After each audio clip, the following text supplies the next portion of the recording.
global food supply. Business, along with people and planet, has much to gain from this transition.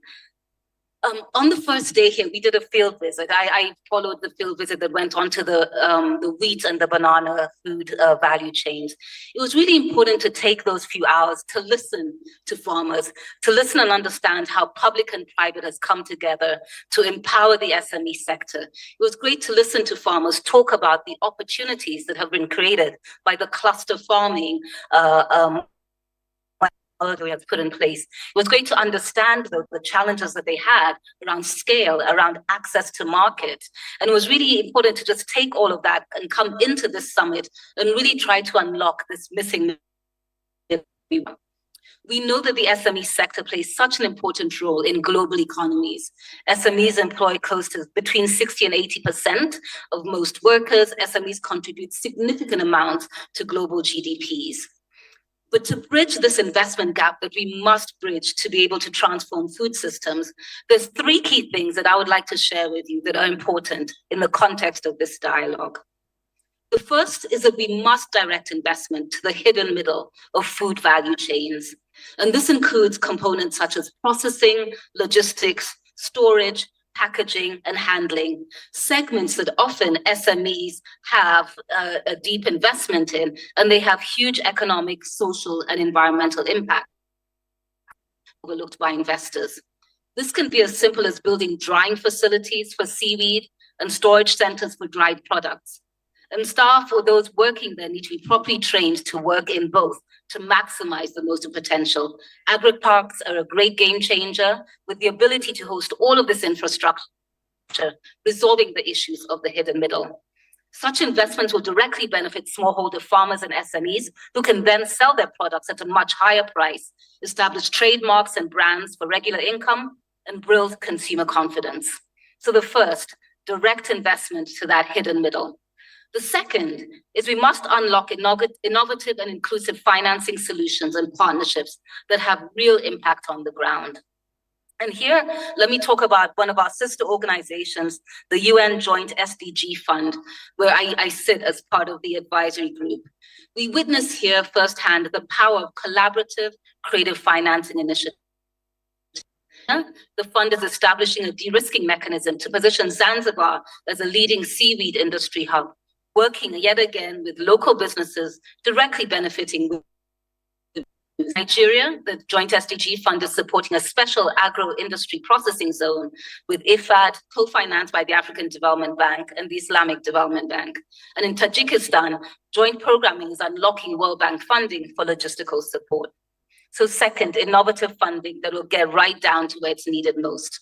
And thirdly, we must broaden our perspective to what a global food system looks like. On the African continent, we know that there's still so much underutilized arable land and agricultural potential, and the ability to also invest further in the livestock value chains. But there's also the green and the blue economies. Sustainable ocean, blue sources, including aquaculture, must also be part of broader food systems discussions. Sustainably farmed seaweed, one of the greatest untapped planet, has enormous potential to feed the world and help regenerate engendered marine systems. Time is running out, dear colleagues. Much as we sit here during the summit, we really must roll up our collective sleeves and move to action. Because to transform our food systems, no one sector can do this alone. We need collaboration across public and private. We need catalytic and innovative financing, and we need pace and scale to be more accountable, more ambitious, and be sure that we don't increase the numbers of those who are going to sleep hungry every night, and that we certainly are able to transform our food systems. Thank you so very much.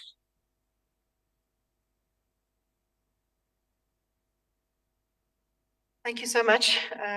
Some very key points there.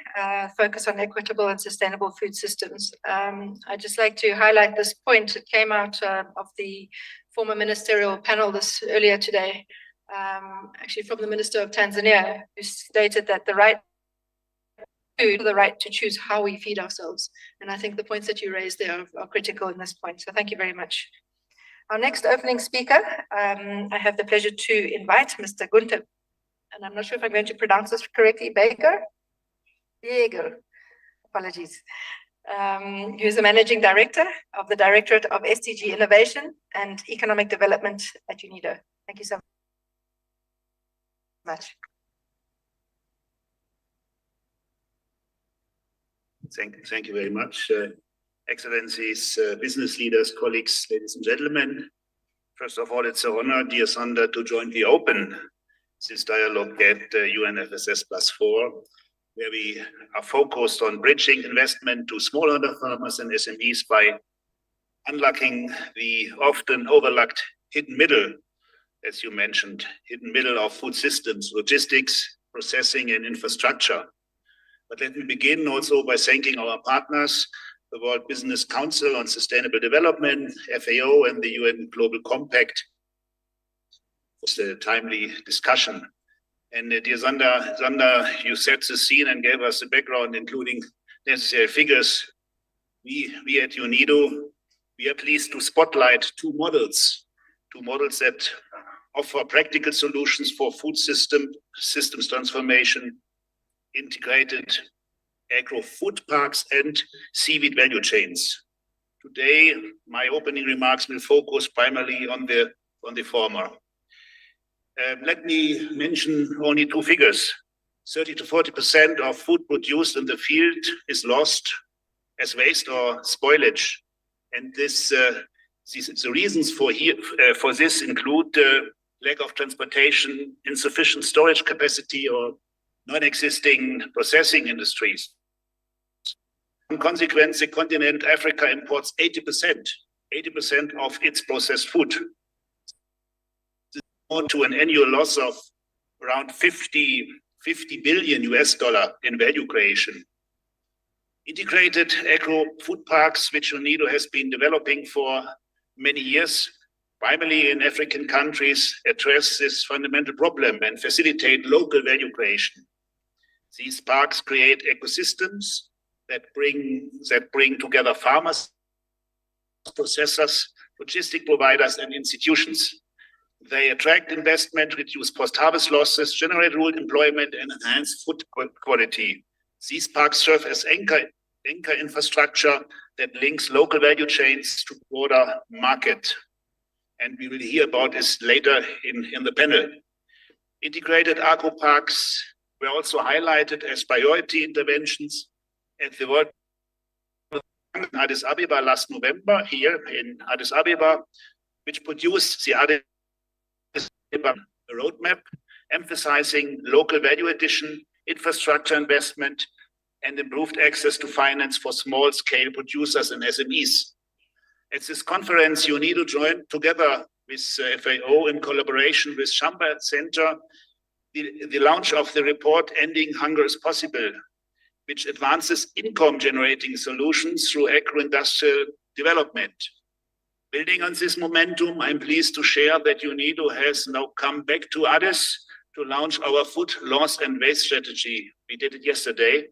And this strategy outlines 10 concrete actions. For example, scale up our successful approach of agro-food parks, enhance food safety, and catalyze agro-processing. Ladies and gentlemen, this dialogue is also a platform to explore how public-private partnership can unlock investment and strengthen industry SME linkages to drive food systems. At UNIDO, we see three principles as critical to effective public-private partnerships. First, co-design and co-ownership.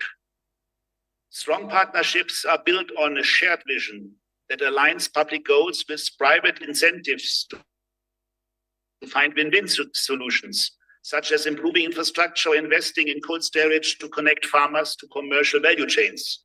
Secondly, de-risking private investment. Many agro-industrial opportunities remain untapped due to perceived risk. Blended finance, technical support, and public infrastructure can help reduce this risk, especially for first movers. And third, anchoring local value chains.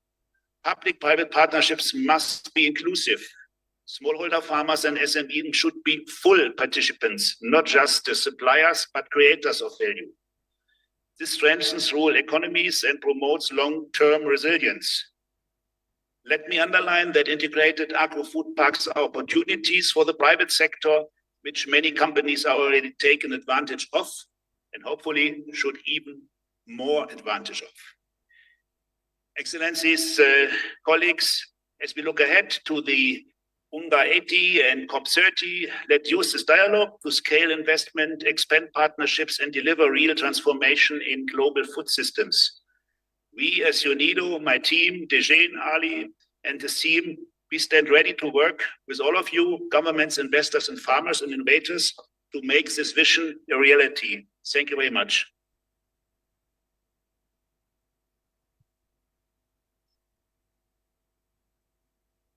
Thank you very much.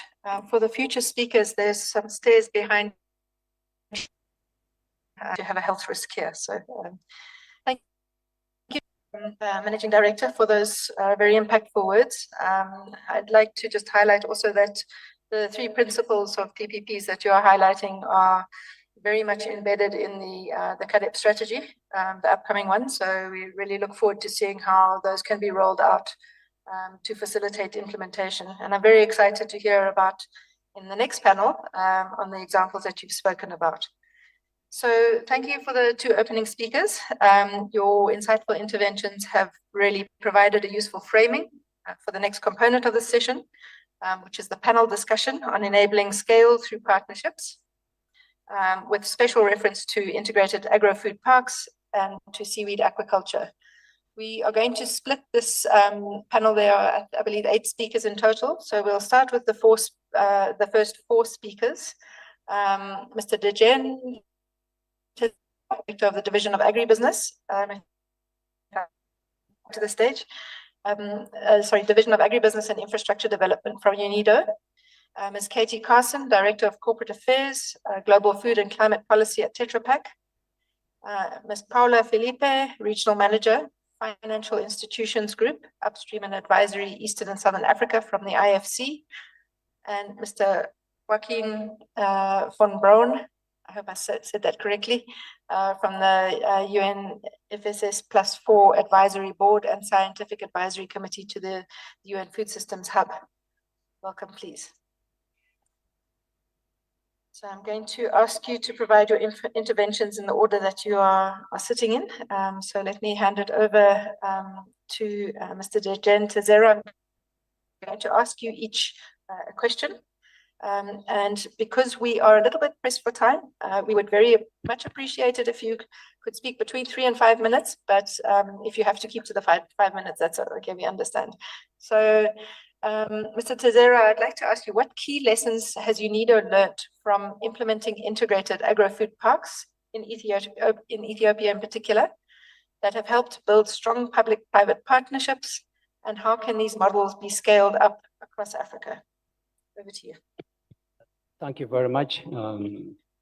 Before sharing our lessons learned, let me say a few words about integrated agro-food parks. An agro-food park model is similar to the hub and the spoke model, where the hub is a central processing unit or industrial zone, if you like, and with all the necessary infrastructure for agro-industry that includes power, water, storage facilities, waste treatment, and even ICT services. And this central hub is somehow networked with rural transformation centers, which are closer to the farmers and are used for aggregation of raw material for the industries, a bit of pre-processing, and also for the provision of extension services by private sector, including agricultural inputs. Also, this platform or rural transformation center is an interface between the industries and smaller farmers and so on.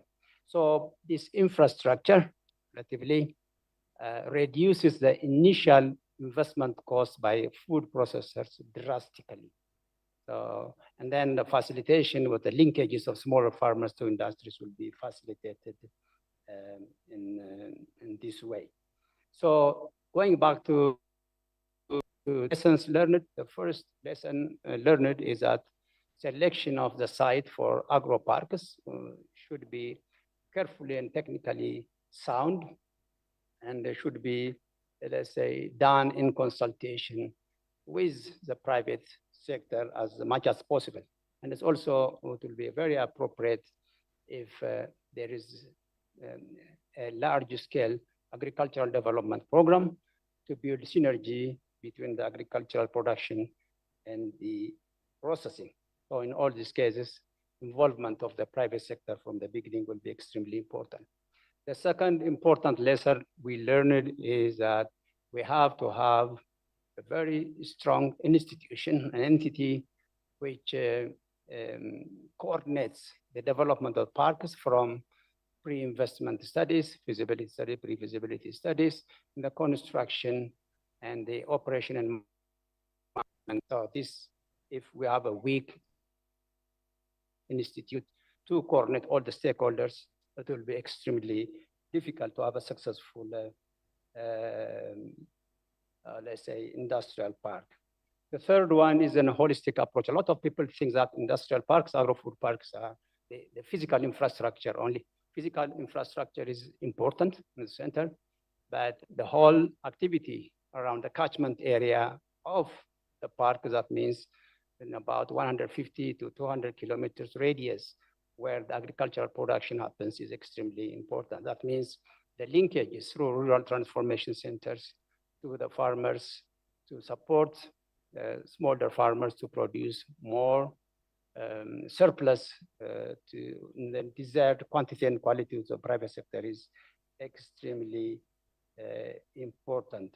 Also, the capacity building in terms of skills, and then also connection to research and development, business development service providers, and one-stop shop, especially for the tenants of the park, are extremely important. Another important factor is a proper study. In some countries, parks are developed through the turnkey model, where less, let's say, feasibility or a pre-investment study has been done. Let's say pre-investment studies are critically important to produce bankable business plan for financing the infrastructure development part of the agro parks. Environmental and social impact assessment is also critically important for the industries to settle there, but also for, let's say, accessing climate finance, which is now becoming more and more available. So on scaling up, park infrastructure is extremely expensive. Let's say it costs about $1 million per hectare of the park. So working together with international financial institutions for financing this infrastructure, especially the blended finance, is extremely important. As I said, synergy with other programs like irrigation project is very important. With African Development Bank, UNIDO is working on industrial park or agro-food park 2.0, where most of the work has been done by private sector. Previously, I've been working, mostly the infrastructure part was done by public sector, but now more and more private sector involvement in the park development is a critical factor for the success. Thank you very much. Fantastic. Thank you so much. Thank you for keeping to time.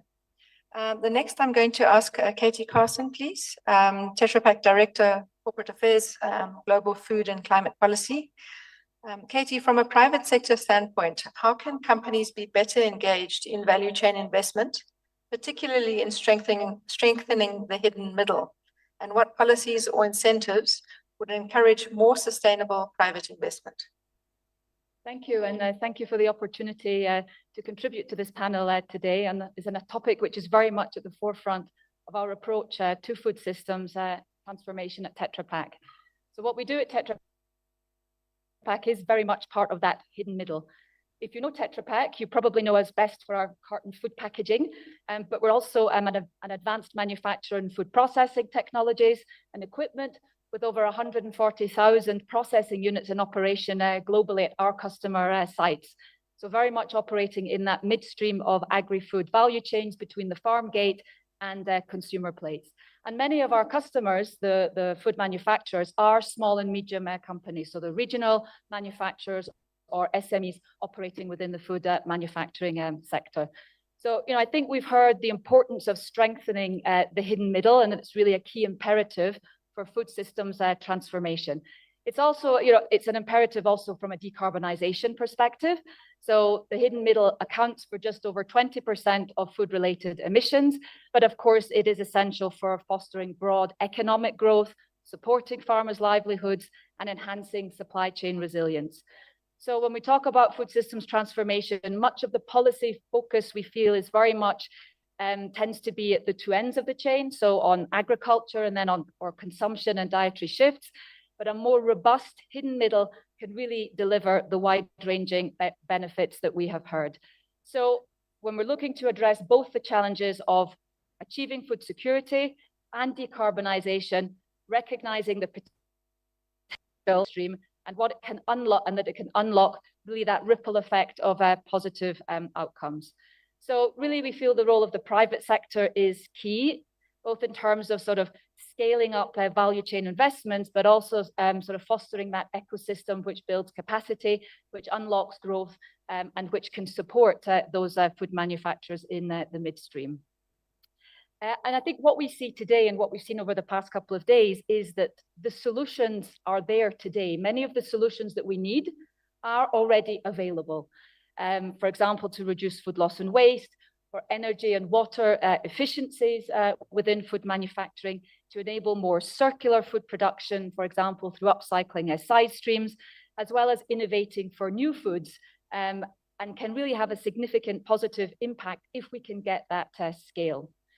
So there's a lot of innovation and investment in product development, for example, fortified foods to address nutrition deficiencies, and also those technologies to develop plant-based and foods from, for example, precision biomass fermentation, or indeed the processing capacities for underutilized crops, for instance.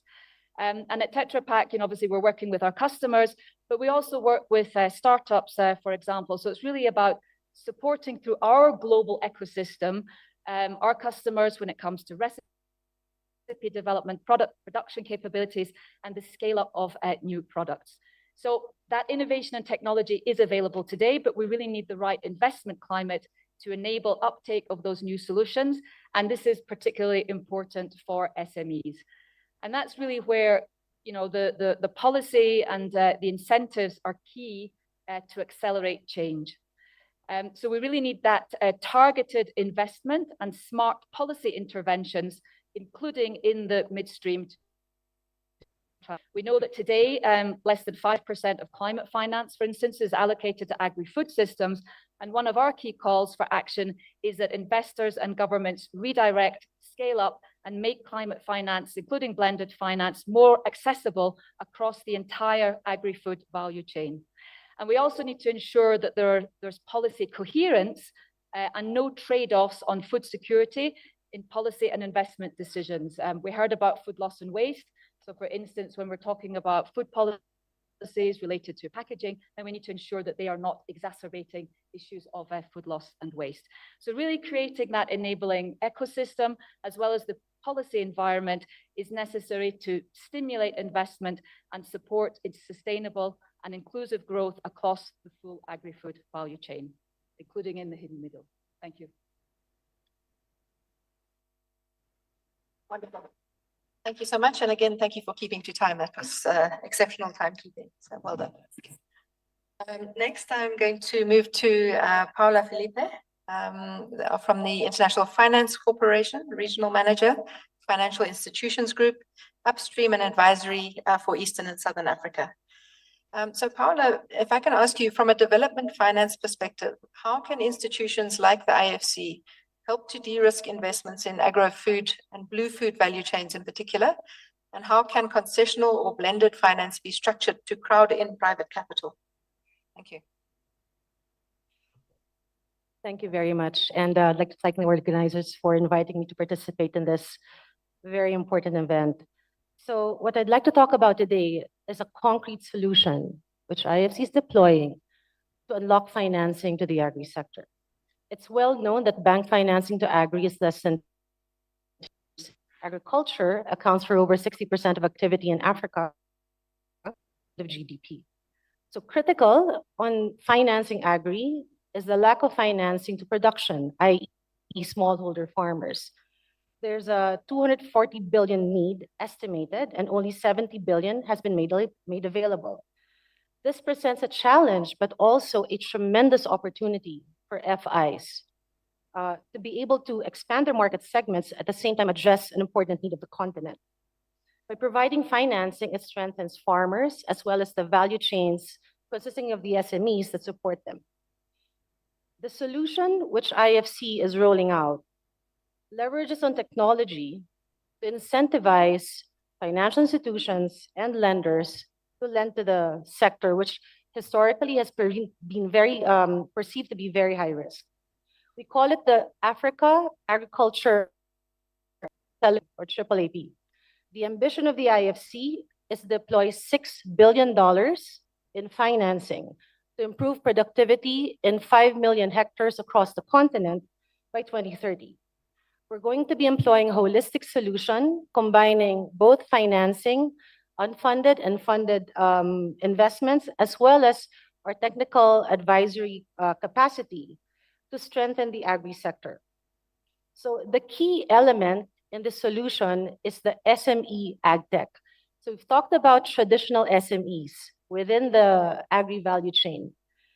The new player here is the AgTech. So what is the AgTech?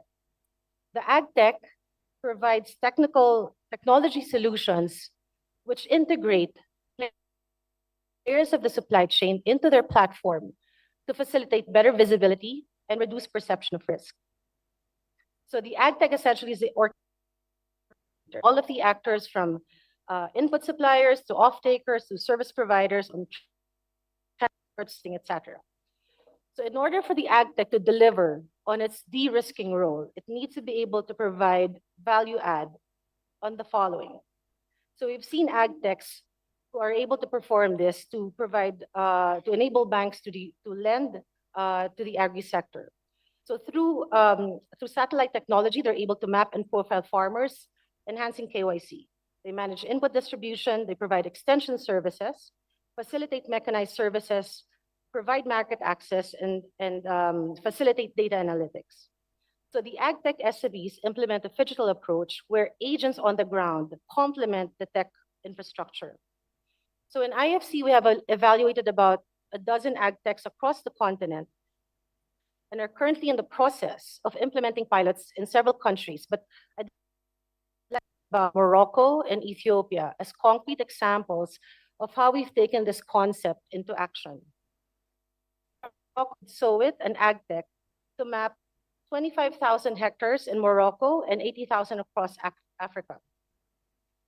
They have gone ahead to pilot 400 hectares in wheat, and the pilot resulted in 0% NPL, demonstrating again the benefit of having the solution to de-risk lending. At the same time, production was 30% better than the previous harvest period and better than the national average. So now in scaling up, they're looking at over 2,000 hectares, and in that, IFC has provided a risk share facility to the financial institution who will be lending to these farmers. We provided an additional grant to expand SOIT's mapping to 40,000 farmers and are in the process of linking them with another financial institution. In Ethiopia, we're also working with Lursha and Kefia to link with banks and to provide financing to key crops such as barley.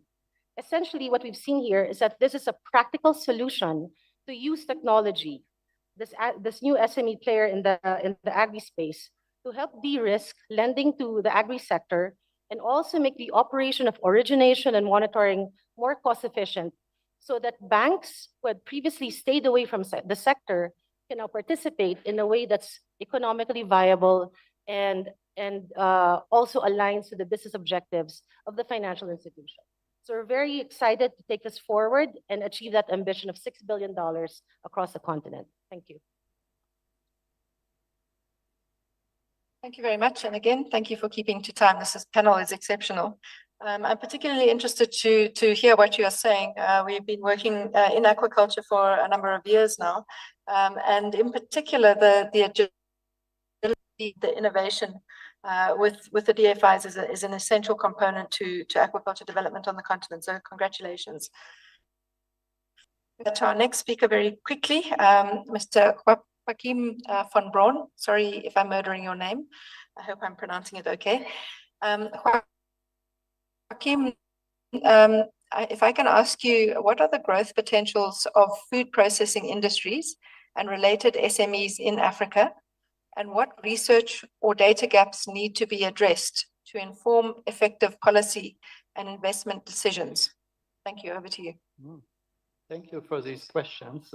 Excellencies, ladies and gentlemen, I'm pleased to report about potentials in the food processing industry in Africa, drawing on a couple of studies which we have done, business studies in this field. And I point to the need in order to tap these potentials even more. Fundamental for the potentials of the growth in the food processing, growing population growth, even more so the urbanization in Africa and income growth. We observe an increasing share of processed foods in Africa's food imports. That is more than 1/3 of total food imports to Africa are by now in value terms processed. We did last year a study by the Malabo Montpellier panel called Value Up, Policy Innovations to Advance Africa's Food Processing Sector for Growth, Jobs and Health. And that has a number of very positive and optimistic messages. Of this panel, and I'm happy to recognize also a panel member here, Ishmael Sunga, the Executive Secretary of the Southern African Farmers. We find there, we identified countries which were particularly successful in enhancing growth in food processing. And out of this analysis came Senegal, Kenya, and Ghana. And they have already a fairly high share of processed foods in intra-African trade, So Senegal and Kenya, about 55% of their intra-African food trade is processed, Ghana about 30%. We see a fairly strong performance of competitiveness in this. What's needed, however, is in order to achieve takeoff in this sector is machinery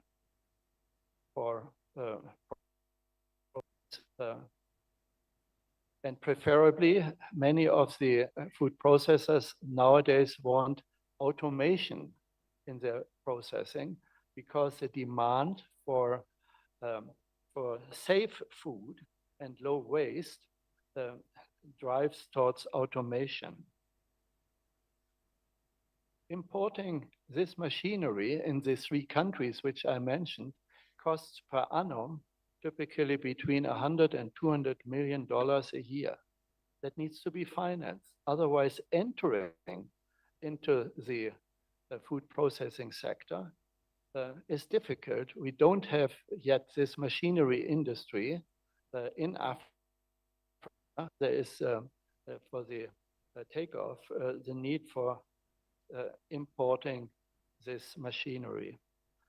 We did another survey in my institute on obstacles and how to overcome them in the food industries, in food processing industries in Africa. We did that survey in Ethiopia, Kenya, Nigeria, and South Africa in 500 registered agro-processing firms.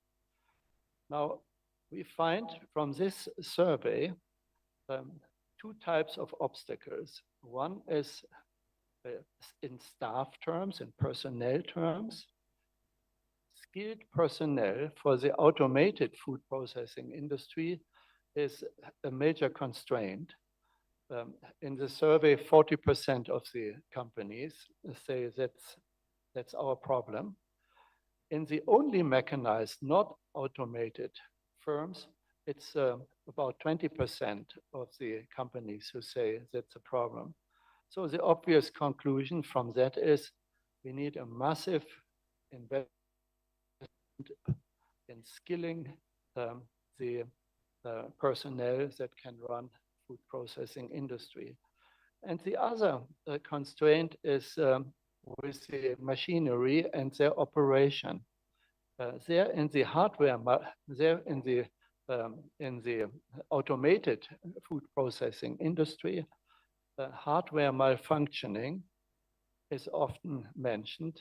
Up to 60% of our survey participants of the 500 say that's a problem. It's less of a problem in the only mechanized sector. But the highest problem of running the food processing industry are failures in the 3 countries and in others. So that's where the public investment is so important for the hard infrastructure, the power system, to have reliable food processing industry performance. So let me sum up, focus on skills, financing the machineries, facilitating the hard infrastructure, and a strong attention, which I add, to the demand side of the food processing industry. If these things are facilitated, then the sky is the limit, leapfrogging is possible. Thank you. Thank you very much. And thank you for summing up so clearly as well. That saves me my job. So thank you very much to the panel. Ask you to please just file down and stand in the front here so that the photographers can take a nice photo of you. And in the meantime, I will then introduce the next panel. So thank you very much. If we can have another round of applause for our panelists. Okay, so yeah, in the front. They'll stand in the front. So while they are busy having a family photo, just to reiterate, we've been given valuable insights into building strong public-private partnerships through integrated agro-industrial parks, as well as how the private sector can be better engaged in the value chains. We've also heard how DFIs can help to de-risk investments in agro-food and blue food value chains. And we have heard which priority research and data gaps are needed and skill sets are needed to be addressed to inform effective policy and investment decisions. For our next component of our panel session, we'll now turn to look at how aquaculture, and particularly sea, thank you, can unlock investment, can strengthen value chain linkages between industry, small-scale food producers, and micro, small, medium enterprises, and drive inclusive and sustainable food systems transformation. We are busy just adjusting here. Maybe I can just mention that at AutoNEPAD, we have been working for the last decade to support countries to sustainably develop their aquaculture industries, and more recently to strengthen their seaweed value chains, and have seen the transformative potential of the sector to provide livelihoods, drive innovation, attract youth and women entrepreneurs, and stimulate growth. We've also seen the importance of a coordinated and responsible approach to the development of the sector, and the importance of promoting multi-stakeholder consultative processes. There is still much to do, and we look forward to hearing from the next panelists on some of the insights and solutions for the sector. So I would like to call to the podium now, in order of speaking, Mr. Vincent Dumazel, Senior Advisor and Head of the UN Global Seaweed Coalition. The second speaker will be Jacqueline Pobelli, who is the US co-president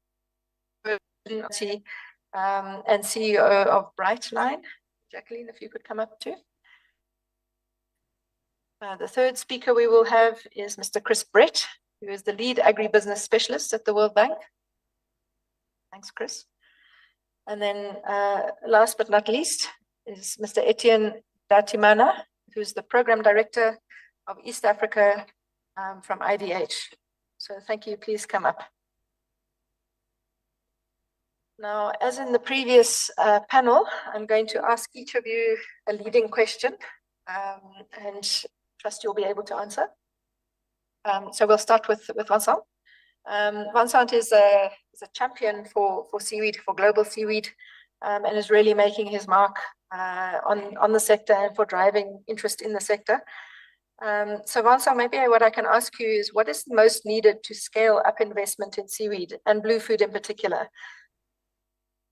The recent UN Oceans Conference, the UNOC 3, do you see as the most significant for advancing this agenda? Thank you. Thank you very much, everyone. We stand for the ocean.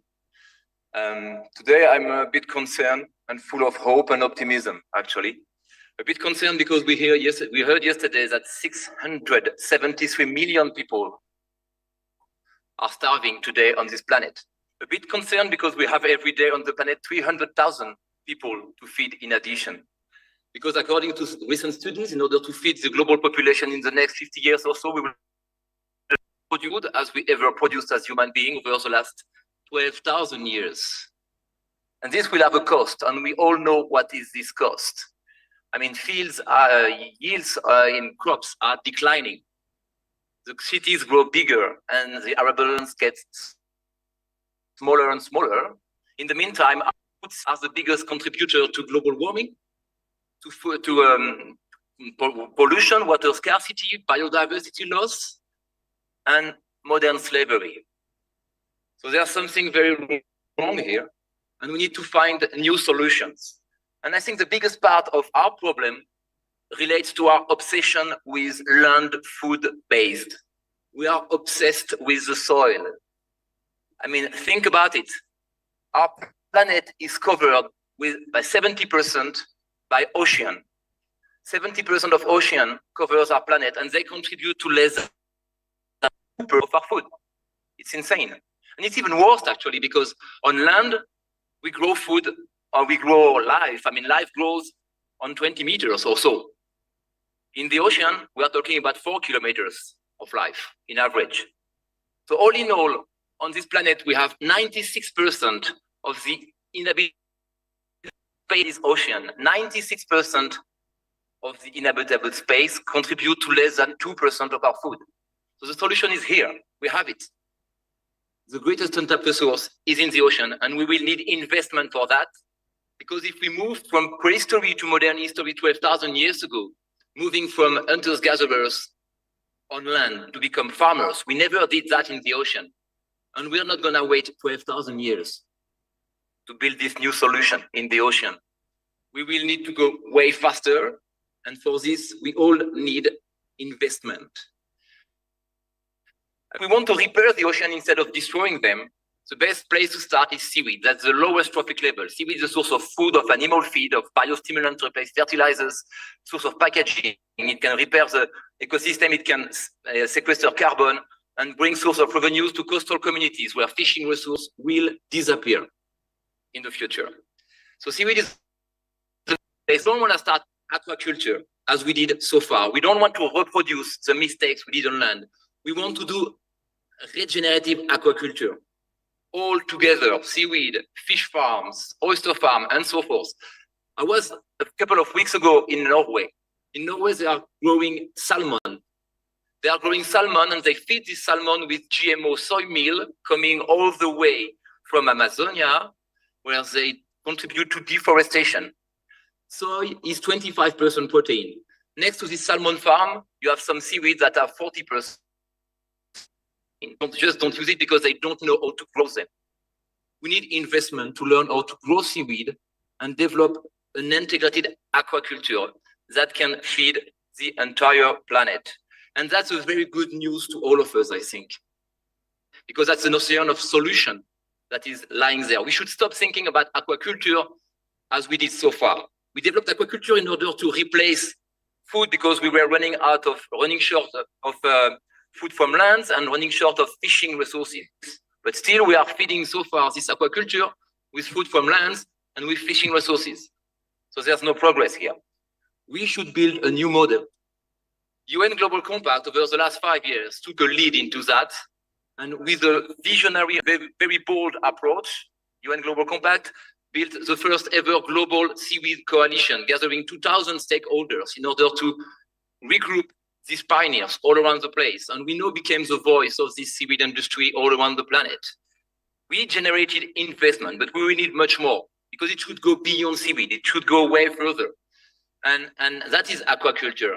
So we need a next step. I mean, at the last UN Ocean Conference in Nice, with the support of the government of France, Madagascar, Indonesia, and soon many others, with the support of UN FAO and UNCTAD, we announced the creation of a UN Global Seaweed Initiative that will ultimately report directly into the Secretary General, hopefully. And it will be launched at the UNGA in September in New York. And that's really the beginning of something really big and very new, a systemic revolution, once again, in the food system. We have to build new food systems out of the blue, I mean, in real terms. We should stop this obsession with land, and we should start something with ocean. And if we learn how to cultivate, that's a very good news to all of us. Because so far we fed the next generation with drama and fears. And I think we should stop with this wrong narrative, which will turn into self-fulfilling prophecy if we continue like this. We should tell the next generation good news, solution, and hopes. And seaweed and ocean are amongst the greatest hope we can have on this planet. So if we learn, we may be remembered as the first generation. I mean, the next generation, will be remembered as the next generation, as the first generation on this planet, which will feed the entire world population for the first time ever in human history. They may be remembered as such while mitigating climate change, restoring biodiversity, and alleviating social injustice. They may be remembered as such, but we will need all of you for this. So thank you very much. And ocean. Thank you, Vincent. Very nice to hear also that one of the African member states, Madagascar, is leading on this and really providing the much needed championship on the UN Seaweed Initiative. Ladies and gentlemen, you've heard it straight from the seaweed horse's mouth, the seahorse, the passionate call to change the model that we are working with and really try and think outside of the box and look at building new ways of feeding ourselves. For our next speaker, I'm going to call on Jacqueline Kobeli. Jacqueline, if I can ask you, what do you see as the most critical missing piece in solving the hidden middle challenge? And how would you describe your vision of a healthy ecosystem? Thank you. Thank you. And thank you for the opportunity to address this very important question. Starting with the most critical missing piece, at least it feels, in terms of hidden middle that we're focusing on in a literal sense. And we will be successful if we can shed light on the path to addressing the challenge of the unseen. I think addressing what's hidden and the path to readiness that provides is also what it's going to take to reposition stakeholders across the value chain. And how to take systems-based action and decisions that create the readiness that we're working. That requires a straightforward way for stakeholders to engage and demonstrate the progress being made to get into a ready position. The right approach, of course, needs to recognize the pivotal contribution of SMEs and foster a better bridge to facilitating their progress. And just as critically important, reflect the unique consideration that exist all along the value chain. Getting to broad-based standards around investment is, of course, a worthy path and undertaking, but realistically, we know this takes time and perhaps more time than we have. given climate issues that continue to grow more and more in their acuteness. It speaks to the need for speed and highly functioning platforms that can cross-value chain, cross-stakeholder work, flexible tools that can drive and supply specific requirements. And it's an important and encouraging time for that, given the advances in technology that can be leveraged, including AI and specifically reinforcement learning, as well as RAG technology. And without getting into too much detail on that, these are forms of machine learning that provide the type of support that investment needs for its own internal process. And providing this is a missing link in the bridge between investment and SMEs' needs that deliver that systems-based they needed. AI and has a special role to play there. And when we get there, I believe we'll be at a totally different level of understanding of the symbiotic relationship between business interests and the developments required to build these value chains and with resiliency and sustainability. Thank you so much. And thank you for ending before your time. I see some real synergies between what you are saying, Jacqueline, and the former panel, the end of the panel speaker, Joachim, talking about the skill sets needed for AI and so on. So thank you very much for closing that loop. Okay, our next speaker, I'm going to hand it over to Mr. Chris Brett, who's the lead agribusiness specialist at the World Bank. And just ask Chris, what is the World Bank doing to support integrated aquaculture for food systems and seaweed in particular? Thank you. Yes. Yeah, hello there. So my name's Chris Brett. I'm the lead agribusiness specialist at the World Bank. I'm saying the word agribusiness, but we've also launched Aqua Business.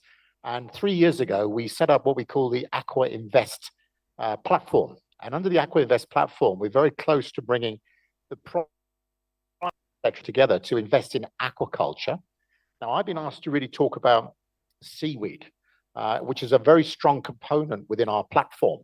And I have to say that about 2 years ago, 2.5 years ago, I bumped into people like Vincent and so on through the seaweed work. And what was really interesting was I had no idea as I started the journey how many people were interested in seaweed as a product. There's an informality around it and an emerging formality. Blue Trust Fund at the World Bank, we were given some funding to look and develop a report on new and emerging markets on global seaweed. And I'd urge people to look at that. You can Google it and download, and you can see there that there is huge economic opportunity, particularly in the industrialization of seaweed, not just about for a human food product, which is very common in places like Korea and other countries, of course, in Asia, particularly, and emerging in Africa. But we looked at the seaweed market, and the market value in 2025 is $9.4 billion. But by 2035, it's projected to be $24 billion. So there's a lot of scope here. And we've been getting a lot of requests from governments. And I'm going to list out the governments that we're negotiating with at the moment on doing public loans and public funding. And it's Comoros, Kenya, Madagascar, Mozambique, Senegal, South Africa, Tanzania, India, Indonesia. There's Korea that we're working with, Maldives, Philippines, Sri Lanka. Now, huge cluster. 97% of the world's 97% of the world's seaweed currently comes from Asia, but is really emerging in Africa. So when we look at the market value, the big growth sector that we're starting to really focus on is biostimulants, soil conditioners, fertilizers, which is going to have a $1.8 billion market by 2030. And that's really started in India already. We look at the animal feed markets, which are going to have a value of 2030. Increasingly in the pet food market, a $1 billion market by 2030 for seaweed. And also methane reducing supplements within the livestock area. which we're investing heavily to look at really reducing reducing methane within the livestock value chain. Now, I also look at the point of jobs and employment.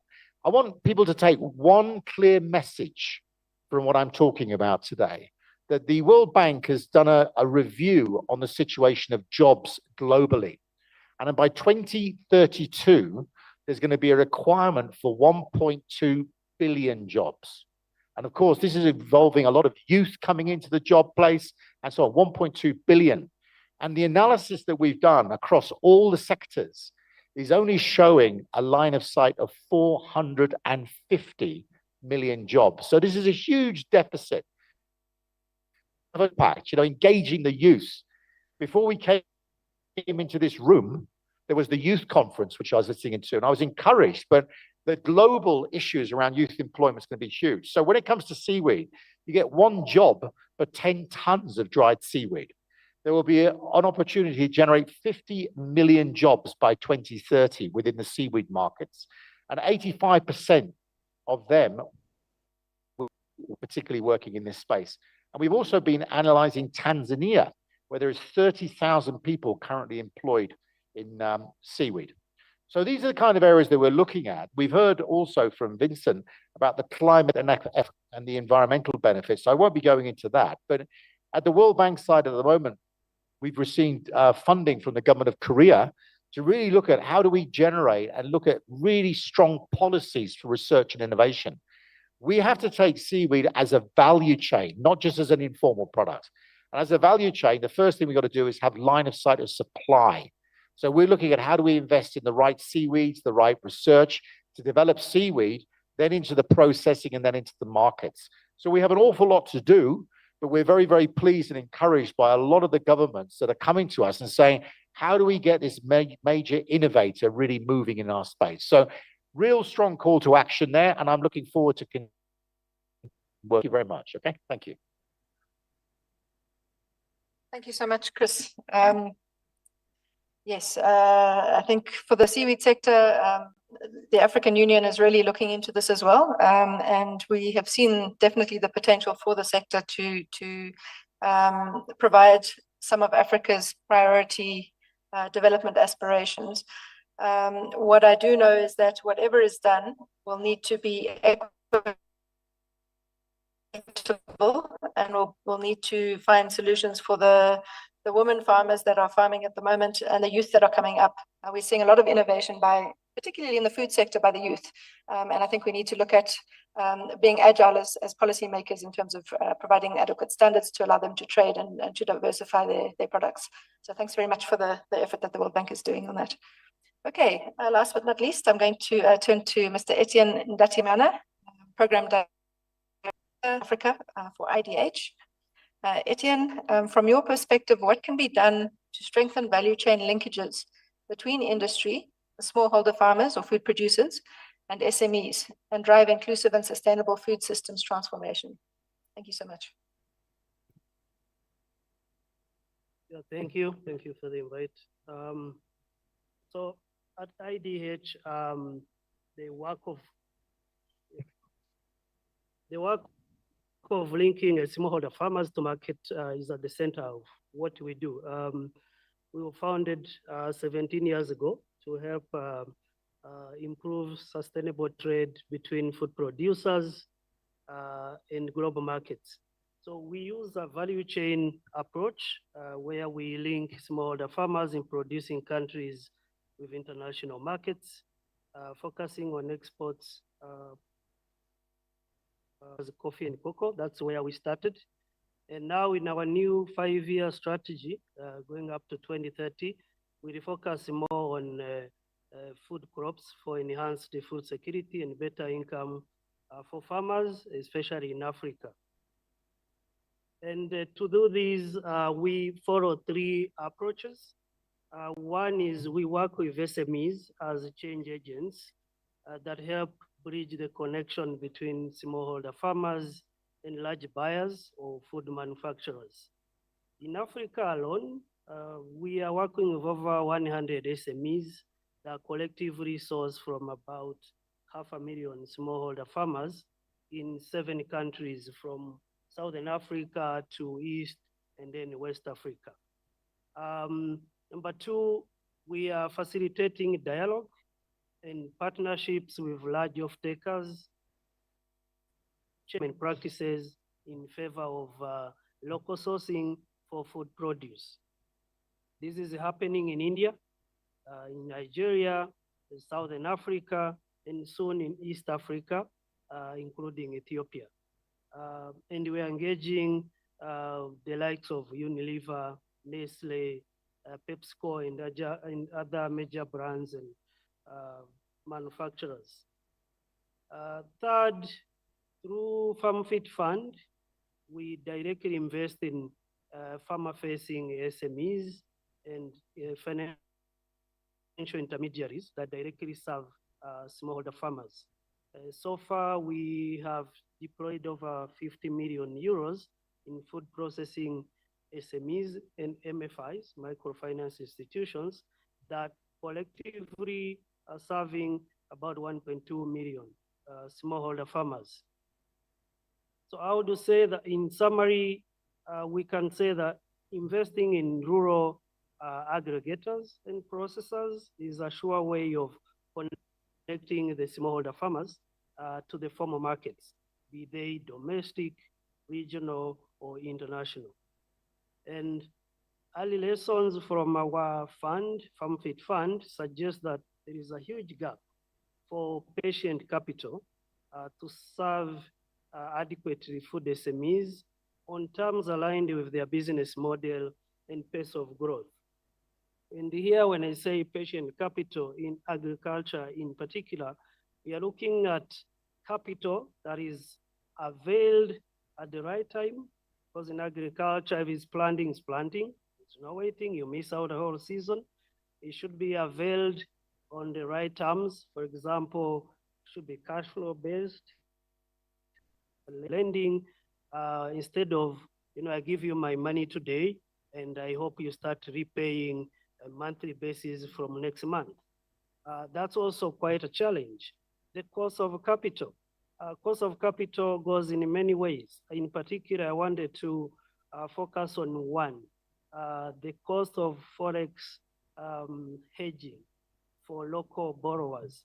I feel like if there was any area in particular we should support is this one, to reduce the cost of lending, especially when these SMEs are borrowing from international funders, including impact investors that have a global scale.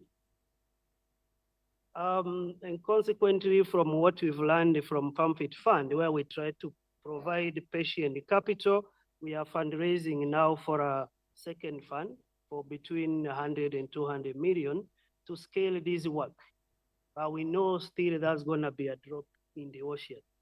So we are really calling upon investors and other capital providers to allocate more funds to the agriculture sector, especially for the small and medium enterprises and smallholder farmers on appropriate terms.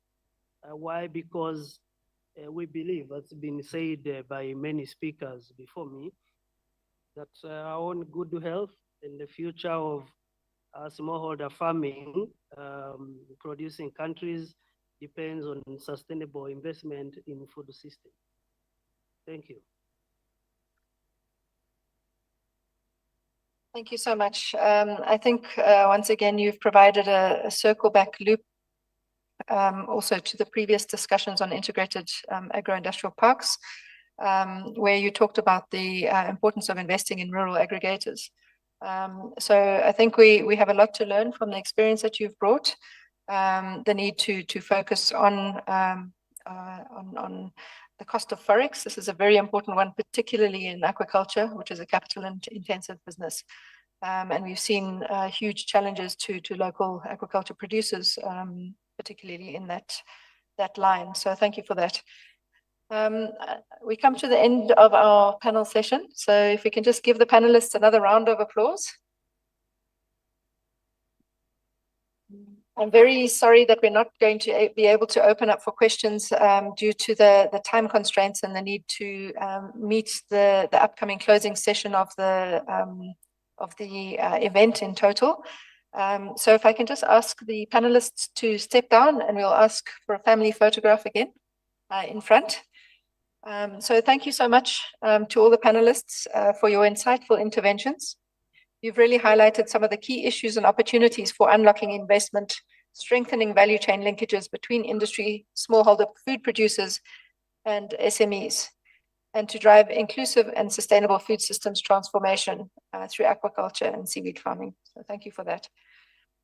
Now, while we are waiting for the family photograph, I'd like to draw to the concluding session of this event. And it is my utmost privilege to podium His Excellency, Mr. Mabuba Diagne. I hope I pronounced your name correctly. Apologies if I did not. Minister of Agriculture, Food Sovereignty, and Livestock for the Republic of Senegal. Thank you, Minister. We are inviting you to provide closing reflections and a call to action. Thank you for giving of your time. We know that time for ministers is very constricted, especially at this time of the event. So we really appreciate your participation. Thank you so much.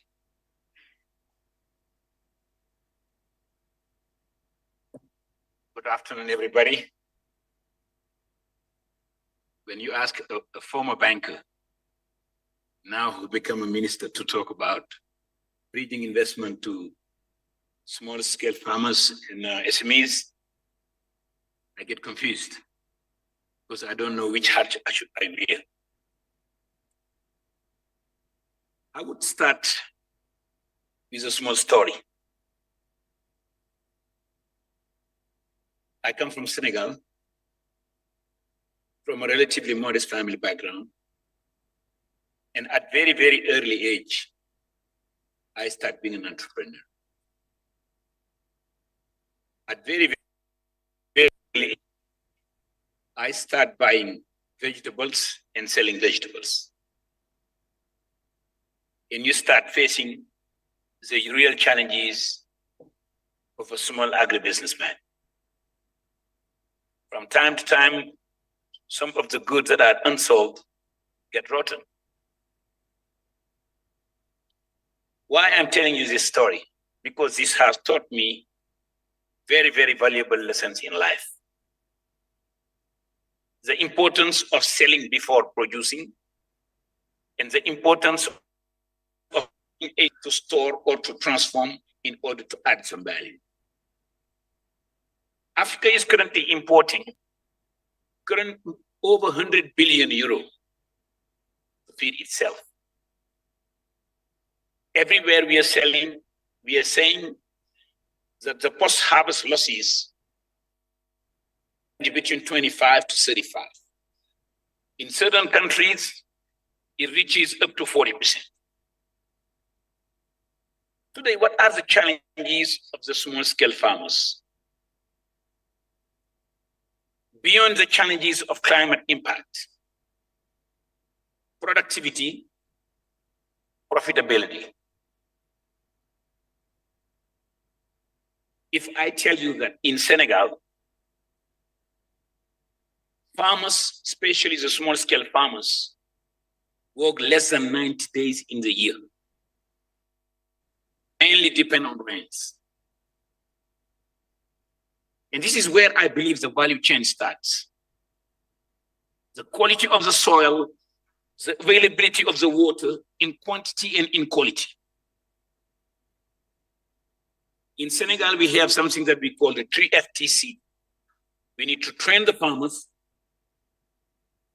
formalize the farmers in order to be able to expect to be able to finance them. And I will come to the financing because it's about bridging the investment. I used to say too openly, when we join these kind of conferences, we hear billions of dollars, billions of euros from big boys, World Bank, FIDA, African Development Bank, AFD, UNIDO. But are these billions of dollars that we are talking about every single year reaching the small scale farmers? Look, the World Bank has the greatest intention. And apologies to say it also too openly. Being unable to do the job sometimes, they say, we give the money to the banks. And they will give the money to the small scale farmer or the SMEs. We have seen that it is not working. By the way, I have done it for 20 years. I was regional managing director for Trade and Development Bank. I was finance vice president of the Ecos Investment and Development Bank. So I know the game. For 20 years, it's not working. If we want to help the small scale farmers, we need to address the soil. We need to address the availability of water. Maybe commercial banks cannot do it. 90% of the African governments, they have debt problems. And the world is telling to solve this 700 million food problem, let's act together. Acting together for me, meaning getting into the is helping them to do what they can't do. I give you one simple example. Senegal import 1.4 million metric tons of rice. The majority of this rice is cultivated by small-scale farmers who don't have access to land, who don't have access to availability of water, who don't have access to mechanization. This is where the value chain starts. I think the World Banks, the global donors, the UNDP, the United Nations must go and solve those fundamentals. Unfortunately, it's extremely very difficult to do it.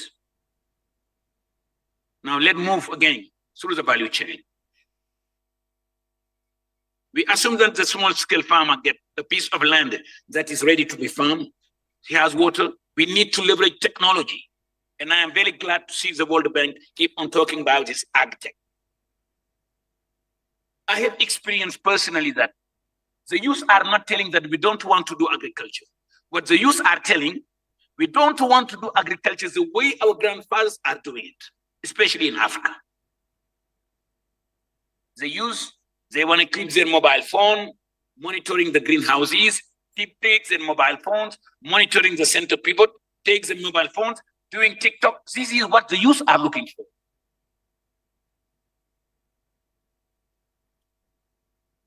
I have heard something very, very, very important about planning and marketing. In order to help these SMEs, the small-scale farmers, through the value chain, government must act and do what I will call in French, la planification agricole. Very simple term. We need onion 400,000 tons in a year. From January to December, the government, together with the different actors, together with big boys like UN, big boys like the World Bank, help to do the planning and say January, February, March, this is what we need to produce, this is what we need to consume.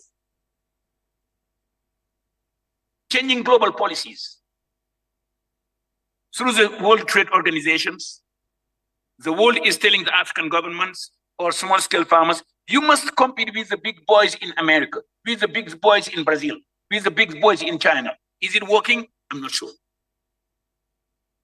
You can fix a small problem back home, but distort by big importation from they did with skills. Now, transformation.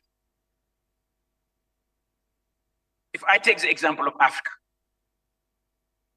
90%, 95% of the products that are sold in a raw format. But if we want to sell the small-scale farmers, we need to put more money in the pocket of the small-scale farmers and make agriculture and livestock farming more attractive. And I believe that technology and innovation can leapfrog the food sovereignty and the job creation in Africa and in general in the world. Brazil has solved the problem through Embrapa.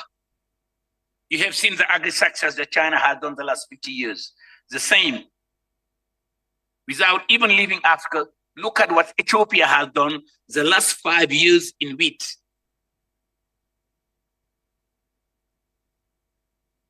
And I strongly do believe that the UN, big organizations like the World Bank, must rethink the way they do things. And I think that taking the small-scale farmers, taking the SMEs through the value chain, and helping the countries, helping the system, the different actors to do what they can't do, will address the real problems. How can you imagine the cheapest protein today is maybe poultry? Am I right? Maybe if we add the things that our friend Vincent is talking about, maybe yes. But now, one of the cheapest protein is poultry. Poultry is 90% or 80% maize and soya. We are struggling to produce it. Why? Because the three fundamentals are missing. Quality of the soil, quality of the water, inadequate training, / the tools, which is mechanization. Now, assume that you have taken us through the journey till the production is there. Government and the young man from Ghana said it. You are a small agri startup. After 2-3 years, you start paying 30% taxes. How can you survive? And all those things affect the profitability of the small-scale farmers, affect the profitability of the small, making the investment, bridging the investment extremely difficult. What is the solution? Maybe blended finance. We hear the World Bank talking about blended finance. Try to go on the ground and try to do real practice of blended finance. It's extremely difficult. Maybe the solution. Look at the World Bank. They have MIGA that does insurance. They have IFC that do private sector. They have EBRD that do the public sector side. They have IDA that do the concessional financing. Maybe brings those 4 pillars, assist the government to do real blended finance. Making financing cheap and affordable for small-scale farmers, making financing cheap and affordable for SMEs, and holding their hands through the value chain. This could include linking them with a global multinational through an outgrow programme où on forme, on formalise et on finance et on aide à transformer et à commercialiser. And I strongly do believe countries like Holland, what they have done with Rabobank, countries like Italy, what they have done with Coldiretti, countries like Brazil, what they have done with Embrapa, and this concept of cooperative agricole communities there, where they take the small-scale farmers, they put them into cooperative, build mechanized centers, make irrigation, smart irrigation available, making cheap financing, appropriate financing available. I think that would be the solution. Madam, this is the end of, I have been very long, but this is, of course, you realize that this is a subject that is very close to my heart. Thank you.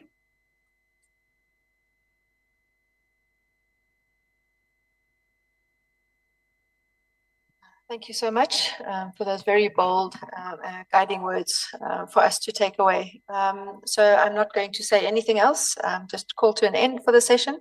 Thank you for your time and your interest, and just to encourage you to please talk to each other, to network, and to continue innovating and finding solutions in this realm that we work in. Thank you so much.